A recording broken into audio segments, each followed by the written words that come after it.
Hello नमस्कार, मी सुप्रिया आणि माझ्या Supriya Patil art and blog चॅनलमध्ये तुमचं पुन्हा एकदा मनापासून स्वागत करते. मंडळी, आजचा व्हिडिओ खूप खास आहे, कारण आजचा व्हिडिओ हा माझ्या घरच्या गणपती बाप्पाचा यावर्षीचा गणेशोत्सव सजावटीचा आहे.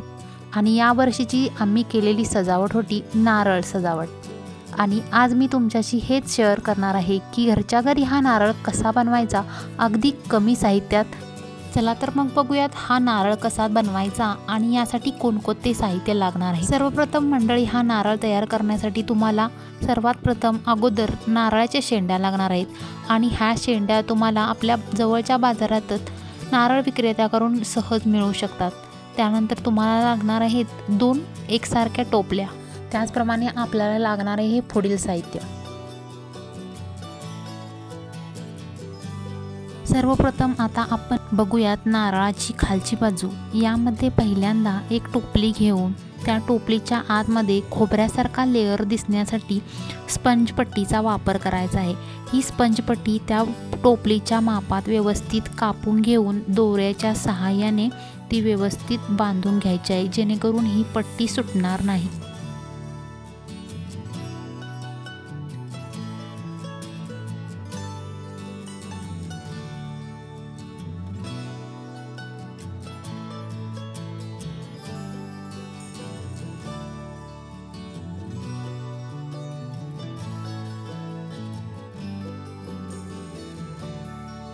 त्यानंतर या टोपलीच्या आतमध्ये न्यूजपेपरच्या सहाय्याने व्यवस्थित न्यूजपेपरच्या घड्या घालून फेविकॉलच्या सहाय्याने चिकटून घ्यायच्या आहेत आणि चांगला एकसारखा गोलाकार आकार द्यायचा आहे. हे सुकल्यानंतर कार्डशीट पेपरच्या सहाय्याने सुद्धा खोबऱ्यासारखा पांढरा शुभ्र आकार दिसण्यासाठी कार्डशीट पेपर चिकटून घ्यायचा आहे.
आणि ही आतील बाजू झाल्यानंतर टोपलीच्या संपूर्ण बाहेरील बाजूने व्यवस्थित फेविकॉल आणि 2 वे चिकटपट्टी चिकटून घ्यायची आहे, कारण या चिकटपट्टीमुळे शेंडी व्यवस्थित चिकटून राहील, ती पडणार नाही.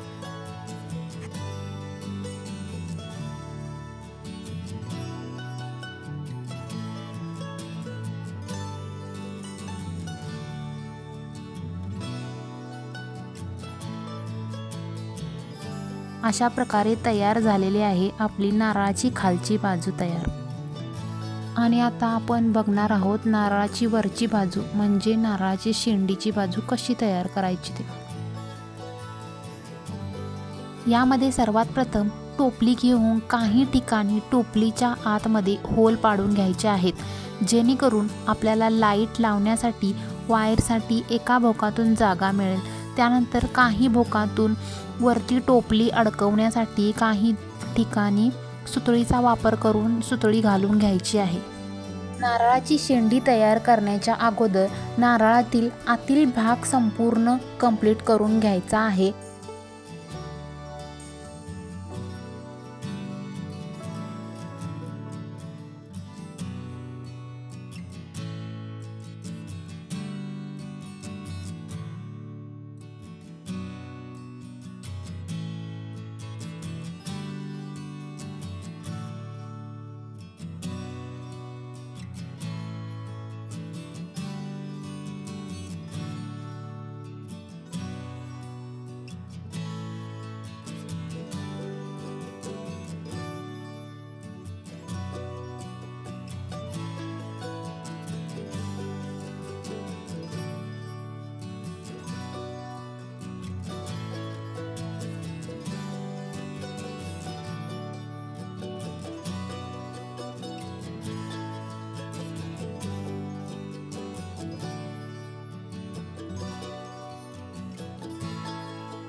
त्यानंतर नारळाचा बाहेरील शेंडीचा भाग तयार करून घ्यायचा आहे।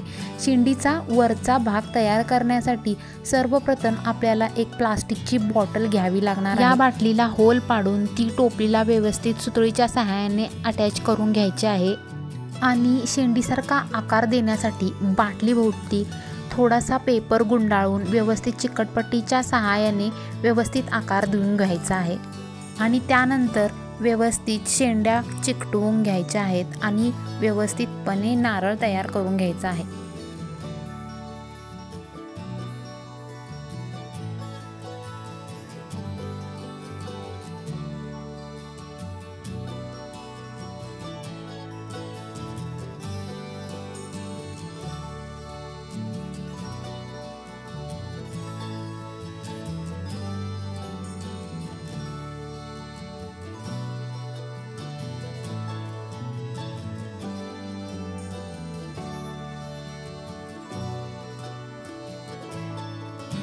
आणि अशा पद्धतीने आपले तयार झालेले आहे अगदी कमी खर्चात इको फ्रेंडली आणि होममेड गणपती बाप्पाच्या विराजमानासाठी सुंदर असे नारळ डेकोरेशन।